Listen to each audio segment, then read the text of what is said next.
Welcome to Movies Philosophy Channel. In this episode, we explore Idiocracy, 2006, a satirical comedy directed by Mike Judge.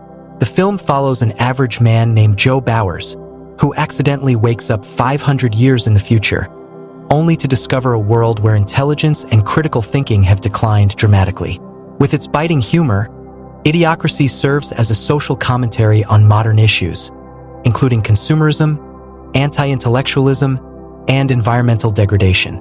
Join us as we break down the absurd yet thought-provoking moments, clever satire, and relevant themes in this cult classic. Idiocracy opens with Joe Bowers, played by Luke Wilson, an average, uninspired army librarian who lives a life defined by his mediocrity.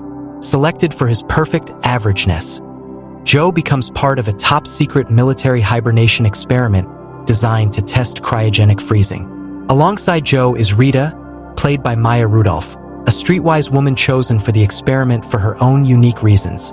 Although the project is intended to last only 1 year, unforeseen circumstances cause the project to be abandoned, and both Joe and Rita remain frozen for 500 years, a future defined by anti-intellectualism and consumerism. When Joe and Rita awaken in 2505, they discover a society that has degenerated into extreme ignorance and consumer-driven chaos. In this future, the people are more concerned with instant gratification and entertainment than critical thinking or innovation. Society is dominated by massive corporations, and environmental degradation is rampant. Brands like Brondo and Carl's Jr. control many aspects of life, reflecting a world where corporations hold unchecked power. The government is shockingly incompetent. The language has devolved into a blend of slang and jargon, and education has plummeted to absurdly low levels. Joe quickly realizes he's the most intelligent person in the world despite only having average intelligence by today's standards. This satirical premise humorously and disturbingly reflects the consequences of anti-intellectualism and the devaluation of knowledge. Meeting Frito and navigating a ridiculous society. Joe's attempts to navigate this world are met with constant confusion and frustration. He encounters Frito Pendejo, played by Dax Shepard, an unintelligent yet enthusiastic citizen who becomes Joe's reluctant guide.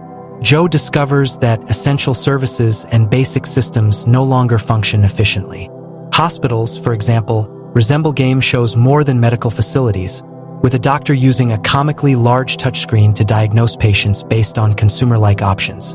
As Joe learns more about this world, he becomes horrified by society's disregard for science, nature, and critical thinking. One of the most absurd examples is the widespread use of Brondo, a sports drink used to water crops instead of actual water, leading to a food crisis. People genuinely believe that Brondo is better than water because the company's commercials say so. Joe's genius status and his new role in government. In this strange future, Joe is taken to a government intelligence test and, to his surprise, scores higher than anyone else.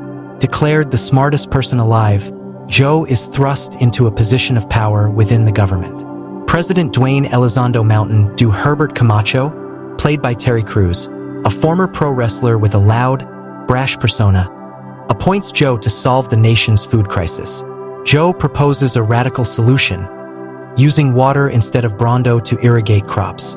The government and citizens are skeptical, but they agree to let Joe implement his plan. However, when crops don't immediately show results, the public grows angry, and Joe's life is put in jeopardy. In a society accustomed to instant results, patience and long-term thinking are virtually non-existent, resolving the crisis and an ironic resolution. Despite the backlash, Joe's water solution eventually works, and crops begin to grow again. The people start to realize the value of Joe's ideas, and his intelligence gradually earns him respect. Joe and Rita decide to stay in the strange future rather than return to their own time, accepting that they have become essential figures in this society.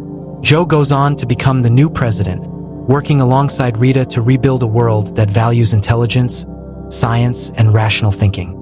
The film closes with a mix of humor and irony, as Joe's genius solutions highlight how far society has fallen. His story serves as a warning about the potential consequences of neglecting education, critical thinking, and environmental awareness. Themes satire on anti-intellectualism, consumerism, and environmental neglect. Idiocracy is a biting satire that uses exaggerated humor to comment on modern issues.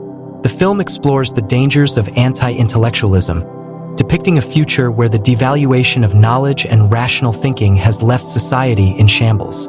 It also critiques rampant consumerism and the control corporations wield over society, suggesting that unchecked commercial influence leads to a culture of instant gratification and superficiality. The environmental crisis in Idiocracy serves as a reminder of the consequences of disregarding sustainability. The absurdity of using Brondo to water crops reflects society's failure to prioritize essential resources, driven instead by marketing slogans and corporate interests. Idiocracy, 2006, may be a comedy, but its message resonates deeply, reminding audiences to value education, critical thinking, and environmental consciousness. The film's satirical lens captures the potential consequences of a society that prioritizes convenience and entertainment over knowledge and sustainability. With its unique blend of humor and social commentary, Idiocracy remains a cult classic that provokes laughter and reflection on the future we are shaping.